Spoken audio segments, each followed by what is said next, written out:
Saudara-saudaraku sebangsa setanah air. Hah? Nggak apa, ini diulangi bisa kan? Bisa. Sudah siaran langsung. Silakan Pak. Aku harus ngomong apa dulu? Siaran langsung ini. Sudah siaran langsung. Oh, iya, oke. Monggo.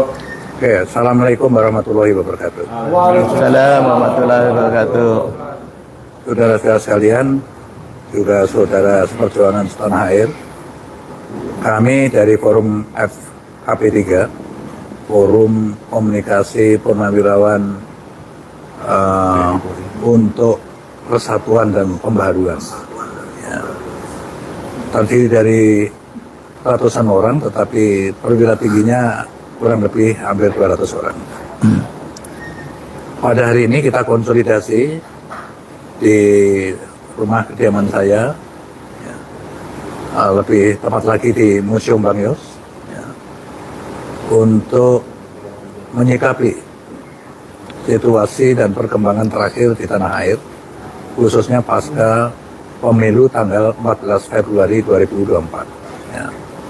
Nah, apa yang kita hasilkan pada konsolidasi ini nanti akan dibacakan oleh Jenderal Purnawirawan Fahru Rozi, mantan Menteri Agama. Saya persilakan. Pernyataan FKP 3 Forum Komunikasi Purnawirawan TNI Polri untuk Perubahan dan Persatuan dalam menyikapi Pemilu Presiden 14 Februari 2024. Assalamualaikum warahmatullahi wabarakatuh. Salam sejahtera untuk kita semua. Sehubungan telah terlaksananya tahap pencoblosan dalam Pemilu Presiden 14 Februari 2024, FKP 3 menyampaikan hormat kepada seluruh rakyat Indonesia yang telah berpartisipasi dalam pemilu tersebut dengan penuh rasa tanggung jawab. Kami sampaikan juga hormat kepada jajaran pemerintah pusat, pemerintah daerah, KPU, Bawaslu, dan seluruh aparat keamanan yang telah melaksanakan tugasnya dalam pelanggaran pemilu presiden di seluruh wilayah Indonesia dan di perwakilan luar negeri dengan beberapa catatan yang sangat perlu menjadi perhatian. Menyikapi perhitungan suara pemilu, kami sampaikan hal-hal sebagai berikut. 1. Kami akan menerima hasil perhitungan suara yang nyata atau real count yang diperoleh dari pemilu yang jujur dan adil. Kedua, kami yang bercita-cita menjadikan pemilu 2024 antara lain sebagai momen memulai zero corruption, penegakan hukum tanpa pilih bulu, membangun sistem pengawasan kinerja pemerintah dengan mengefektifkan fungsi pengawasan DPR dan seluruh komponen rakyat yang kritis, memberi beberapa catatan sangat buruk terhadap pelaksanaan pemilu presiden 2024 sebagai berikut. Pertama, presiden yang nyata-nyata bersikap cawe-cawe terhadap pelanggaran pemilu 2024 dengan mengerahkan aparat pemerintah mendukung pemenangan paslon 02 sangat menodai demokrasi di Indonesia. Kedua, pemunculan nama Gibran Rakabuming Raka sebagai calon wakil presiden 02 yang dilakukan melalui rekayasa hukum yang sangat memalukan dan langsung disambut oleh KPU tanpa lebih dahulu menunggu revisi peraturan KPU telah nyata-nyata telah mengkhianati konstitusi. Ketiga, penggunaan hukum sebagai instrumen politik untuk menyandera tokoh-tokoh politik agar mendukung paslon 02 selain merusak upaya pemberantasan korupsi, juga merusak sistem hukum dan politik Indonesia. Keempat, kecurangan oleh petugas-petugas KPU dan jajarannya, serta pendukung paslon tertentu yang dilakukan secara terstruktur, masif, dan sistematis, telah sungguh-sungguh mengkhianati demokrasi dan konstitusi serta membahayakan eksistensi dan keutuhan Negara Kesatuan Republik Indonesia. Berdasarkan hal-hal tersebut di atas, kami bersikap sebagai berikut. 1. Memprotes keras deklarasi pemenangan 02 yang dilakukan berdasarkan quick count yang bukan merupakan hasil resmi pemilu.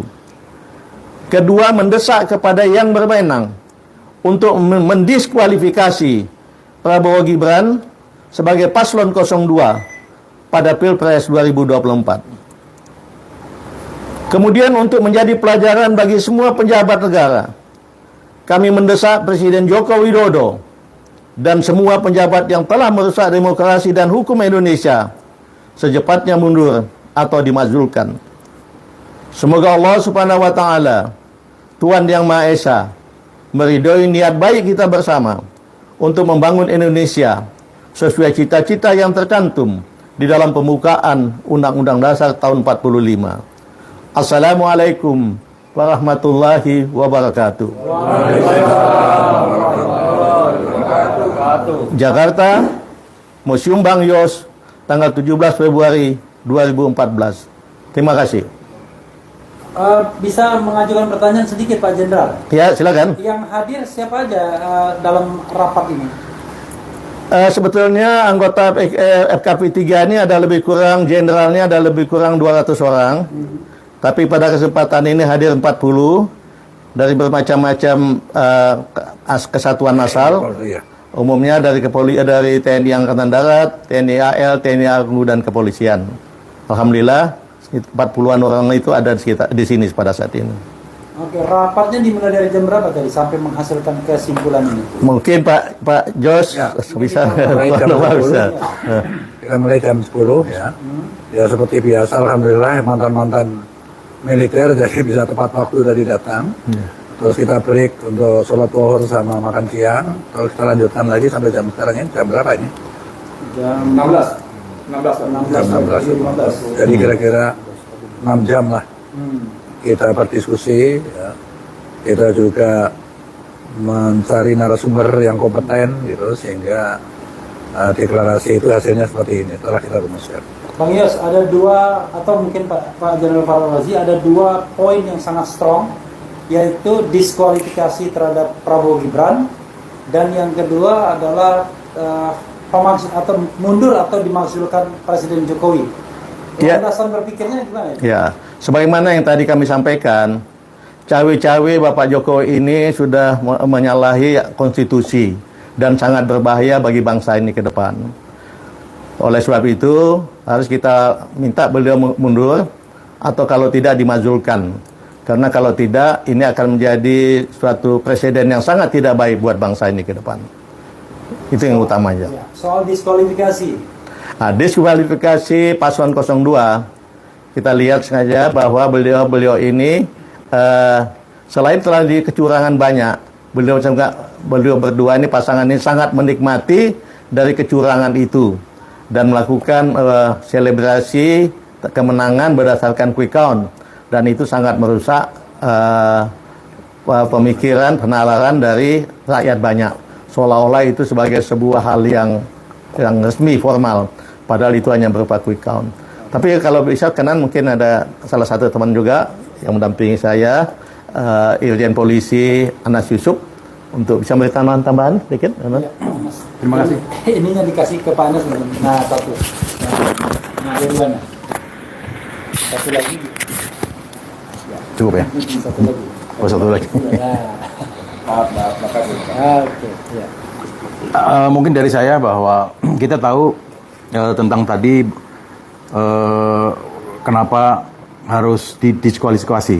Kita tahu dari berbagai fakta dan banyak sekali juga yang memviralkan tentang kecurangan-kecurangan.